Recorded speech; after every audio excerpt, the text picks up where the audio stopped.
Hello everyone, welcome to Jio for you classes. आशा करता हूँ आप सभी लोग काफ़ी अच्छे होंगे।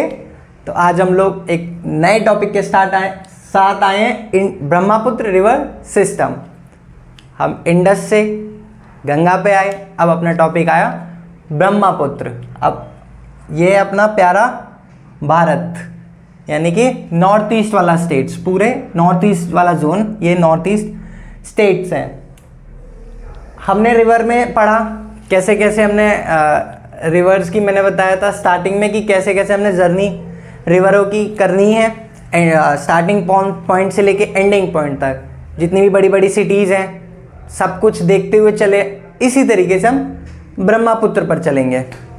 काफ़ी बड़ी रिवर है यार, मतलब लेंथ में बहुत ही ज़्यादा बड़ी ब्रह्मपुत्र।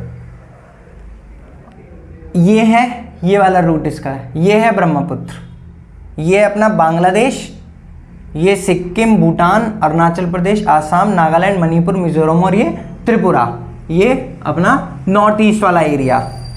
तो चलो ब्रह्मपुत्र को देखते हैं। ये ब्रह्मपुत्र ओरिजिनेट होती है तिब्बत में, कैलाश माउंटेन के पास से ओरिजिनेट होती है। चेमायुंगडुंग ग्लेशियर, ठीक है, ऑफ कैलाश रेंज से ओरिजिनेट होती है, जो कि कहाँ है, तिब्बत में है। फिर ये पूरा एरिया तिब्बत वाला एरिया है। फिर नामचा बारवा, एक पीक है हिमालय की, ग्रेटर हिमालय की पीक है नामचा बारवा। वहाँ से यू टर्न लेती है, ये मान लो, वहाँ से इंडिया में एंटर करती है। कौन से स्टेट में? अरुणाचल प्रदेश में। अरुणाचल प्रदेश के बाद फिर जाती है अपनी आसाम में, फिर बांग्लादेश चली जाती है। बांग्लादेश में इसको बोलते हैं जमुना। ये क्वेश्चन है, डायरेक्ट पूछा जाता है कि बांग्लादेश को जमुना किस रिवर को कहते हैं? तो ब्रह्मपुत्र को कहते हैं बांग्लादेश में। फिर ये है पद्मा, ये गंगा रिवर है। गंगा रिवर को बांग्लादेश में पद्मा कहते हैं। और जब ये दोनों आपस में मिल जाती हैं उसके बाद मेघना बनती हैं और बे ऑफ बंगाल में चली जाती हैं। तो समझे, इसको जमुना बोलेंगे, गंगा मैया को पद्मा बोलेंगे बांग्लादेश में, और जब ये दोनों मिल जाएंगे तो इसको बोलेंगे मेघना रिवर, और ये बे ऑफ बंगाल में चली जाती हैं। तो ये हो गया अपना ब्रह्मपुत्र रिवर का। ये है मजूली आइलैंड वाले जो हमने जो टॉपिक पढ़ा था उसमें हमने बताया था ना, मजूली आइलैंड, तो वो ये है, आसाम में बनाती हैं जहाँ। अब आप लोग देख रहे होगे ये इतनी सारी चीज़ें क्या बनाई हैं, क्या लिखा है मैंने ये। तो मैंने समझाया था ना, सिर्फ अगर हम रिवर पढ़ रहे हैं तो रिवर को ही नहीं जानेंगे, उसकी पूरी जो टोपोग्राफी है उसको कवर करते चलेंगे। जैसे कि अब हम इसकी ये ट्रिब्यूटरीज बनाई है मैंने कुछ। ये है लोहित रिवर, ये है दिबांग रिवर, ये दिबांग और लोहित। ये है सुबनसिरी रिवर, ये है मानस रिवर, भूटान से होती हुई आती है। ये है तीस्ता रिवर, तो ये हो गई इसकी कुछ ट्रिब्यूटरीज।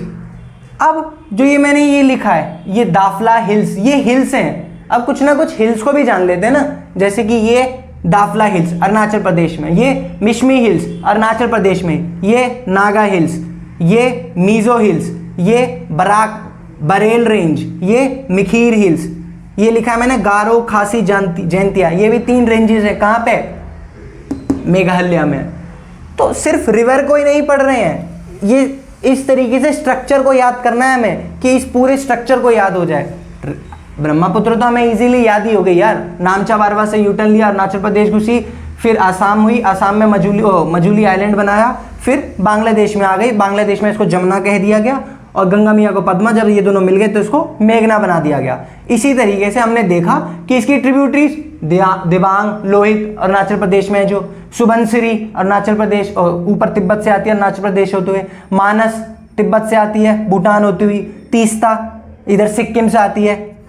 तो ये ट्रिब्यूटरीज भी पता चल गई। अब कुछ हमें हिल्स भी याद कर ली, जैसे दाफला हिल्स अरुणाचल प्रदेश में, मिशमी हिल्स अरुणाचल प्रदेश में, नागा हिल्स नागालैंड में है, मीजो हिल्स मिजोरम में है, गारो, खासी, जैंतिया 3 रेंजेस हैं मेघालय में, ये पता चल गई, मिखीर हिल्स आसाम में, ये पता चल गई। तो इस तरीके से हमें अपने दिमाग में ये स्ट्रक्चर बैठा लेना।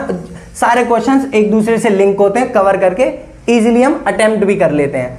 तो कुछ ब्रह्मपुत्र के बारे में अगर जाने तो इसको ओरिजिन कैसे हुआ मैंने बताया ना, चेमांगयुंगडुंग ग्लेशियर से हुआ कैलाश रेंज में। उसके बाद इसको तिब्बत में सांगपो बोला जाता है, और Majuli world largest riverine island बनाती है। ये भाई वर्ल्ड लार्जेस्ट रिवराइन आइलैंड है, सोच रहे हो वर्ल्ड लार्जेस्ट, तो इसके बारे में जानना तो इंपॉर्टेंट हूबहू हो ही जाता है ना, वर्ल्ड लार्जेस्ट रिवराइन आइलैंड। इसके बाद लेफ्ट बैंक ट्रिब्यूटरीज दिहांग, लोहित, धनसिरी, ये वाली दिहांग और लोहित।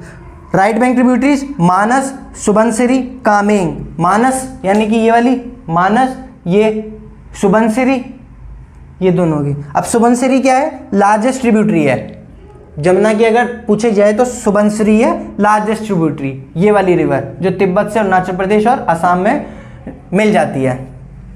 उसके बाद एक और रिवर सिस्टम के बारे में पढ़ते हैं, नॉर्थ ईस्ट की जो सेकंड लार्जेस्ट रिवर सिस्टम है अपनी नॉर्थ ईस्ट की, वो है बराक रिवर। ये बराक रिवर मणिपुर में बरेल रेंज है, ये वाली रेंज, ये आसाम और मणिपुर, ये बरेल रेंज है, इसके साउथ पार्ट से निकलती है बराक रिवर और ये वाला रूट है, फिर ये इसमें जाके मिल जाती है। Origin from Barail range, Mawsynram and Cherrapunji are situated. ये रहा मौसिमराम, खासी और जयंतिया के बीच में, मेघालय में। मौसिमराम और चेरापूंजी क्या है, इंडिया में जहां सबसे ज़्यादा वर्षा होती है वो एरिया है मौसिमराम। कौन सा एरिया है, मौसिमराम, उसी के बगल से होते हुए ये रिवर जाती है मौसिमराम। पहले चेरापूंजी था, अब हो गया है मौसिमराम। क्यों सबसे ज़्यादा वहाँ मौसिमराम में ही वर्षा होती है, इसका भी एक रीज़न है, छोटी सी चलो समझा ही देता हूँ, साथ बसाई। जब यहाँ से मानसून जाता है ना, तो ये गारो, खासी और जयंतियाँ हैं, ये 3 रेंजेस हैं, इसकी वजह से मानसून उधर नहीं पहुँच पाता है, इसी वजह से यहाँ पे सारी बादल रह जाते हैं और वर्षा इसी पॉइंट पे करते हैं, इसीलिए मौसिमराम में सबसे ज़्यादा वर्षा होती है। तो चीज़ें कैसे कनेक्ट करके हम सारी चीज़ें पढ़ रहे हैं तो समझ आ रहा है ना। ऐसे तो हम पढ़ सकते थे ना, ब्रह्मपुत्र है, इसकी राइट बैंक ट्रिब्यूटरीज रट लो, लेफ्ट बैंक ट्रिब्यूटरीज रट लो और बस, लेकिन नहीं। जब हम ये दिमाग में बैठा लेंगे ना कि यार दाफला हिल्स भी है, मिशमी हिल्स भी है, नागा हिल्स भी है, वहाँ पे मिखीर हिल्स आसाम में है, ये वाला पूरा रूट बना के इधर इधर से ऐसे इनकी राइट बैंक ट्रिब्यूटरीज आ रही हैं, बरेल रेंज है, वहाँ से बराक रिवर निकल रही है, तो इसी तरीके से लिंक करके अगर पढ़ेंगे हम तो सारी चीज़ें हूबहू अपने आप याद हो जाएंगी, किसी से रट्टा मारने की ज़रूरत नहीं है और इजीली याद हो जाएंगी। तो सबसे पहले हमें क्या काम करना है, इस जो ये डायग्राम बनाया इसको अपने दिमाग मस्तिष्क में बैठा लेना है और इसको भूलना नहीं है, और इसका रूट याद करके, ट्रिब्यूटरीज याद करके, ये अपनी कुछ रेंजेस हैं, हिल्स हैं, इनको भी याद कर लेना और यूँ सारे एग्ज़ाम निकलते चले जाएंगे। ठीक है, फिर तो ये टॉपिक अपना यहीं कंप्लीट हुआ। अब हम मिलते हैं नेक्स्ट टॉपिक में, पेनिनसुलर रिवर सिस्टम, जिसमें हम पढ़ेंगे। तब तक के लिए थैंक यू।